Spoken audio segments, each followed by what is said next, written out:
আসসালামাইকুম দর্শক, আশা করি সবাই ভালো আছেন। আমি ভালো আছি আলহামদুলিল্লাহ। আজকে আপনাদেরকে একটা খামার দেখাবো। এটা একদমকে ছোট, অল্প কিছু কবুতর আছে। আর আপনারা সবাই গড়া কবুতরগুলোর সাথে পরিচিত, আমার পেজে ছবি দেখেছেন। এগুলা আমার ভাতিজার কবুতর। আজকে আমার বাসায় এই দুইটা কবুতর চলে যাবে, আমি নিয়ে যাব। আর এই গড়াগুলা আমার চাষা রানিং, সব পাকা কেটে রাখছে। আসলে এগুলো বাহিরে ছাড়ে না, সব রুমের মধ্যে রেখে দেয়। মাশাআল্লাহ। আর এই দুইটা বাচ্চা বের হয়েছে, মাইরে দেন বাইরে জানা দেন। এই বাচ্চাটার এটা বাচ্চা দুইটা আপলোড কোয়ালিটি চলে আসছে, বুকের তলে সাদা হয়েছে। এই কবুতরটা মার্কিং খুব সুন্দর মার্কিং, মাশাআল্লাহ। কবুতর যে করে আসে মাশাআল্লাহ খুব ভালো কবুতর, মানে নর্মাল কোনো কবুতর নাই। আচ্ছা আচ্ছা, গরলা কবুতর খুব পছন্দ। তো এই জোড়ার পেটে থেকে গড়া বেরোছে নাকি? না, এই জোড়ার পেট থেকে দোবা। ও, দোবাজ বের হয়েছে না, বুঝতে পারছি। মেন বুবুরি কোন এর আগে নিয়ে আসলে মুগলার পেট থেকে গড়া হয়েছিল।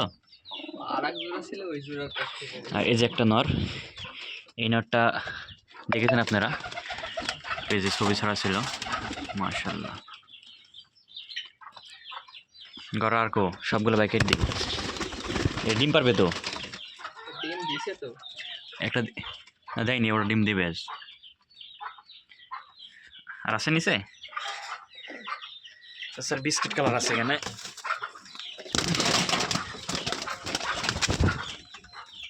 এই যে এই কবুতর, মাশাআল্লাহ, অন্ধকার হয়ে আছে। বাচ্চা গেলে কবে বের হলো চাচা? এক মাস হচ্ছে। এরই বাচ্চা নামটা না? মেন বুইনর কোনটা? ওই পাশেরটা না, এটা মেন বুইনর। দর্শক, এই ছিল আমার চাচার গড়া কবুতর। আর বিশেষ করে গড়া কবুতরের বাচ্চা সব আমি এখান থেকেই নিয়ে আমার বাসায় যেগুলো দেখেন সবগুলো এখানকারই বাচ্চা। চাচার কাছে কবুতরগুলা আছে, অল্প কবুতর, এর জন্য এখানে আছে। মাশাআল্লাহ। এই দুইটা কবুতর মার্কিং, এই নটটার দেখতে পাচ্ছেন, আর ওই পাশে ওটার, সরি যে এটার এই দুইটা নটের খুবই মার্কিং সুন্দর, মানে একবারকে ফ্রেশ মার্কিং। আর এই মাদিটার মার্কিং, এই নটটার মার্কিং ভালো। বিশেষ করে এই কবুতরটার মার্কিংটা অতটা ভালো নাই, পেটের তলে সাদা আছে। মাশাআল্লাহ। তো হেভি লাগছে দেখেন। তো দর্শক, ভিডিওটা বেশি বড় করছি না, সবাই ভালো থাকবেন, সুস্থ থাকবেন। আল্লাহ হাফেজ, আসসালামু আলাইকুম।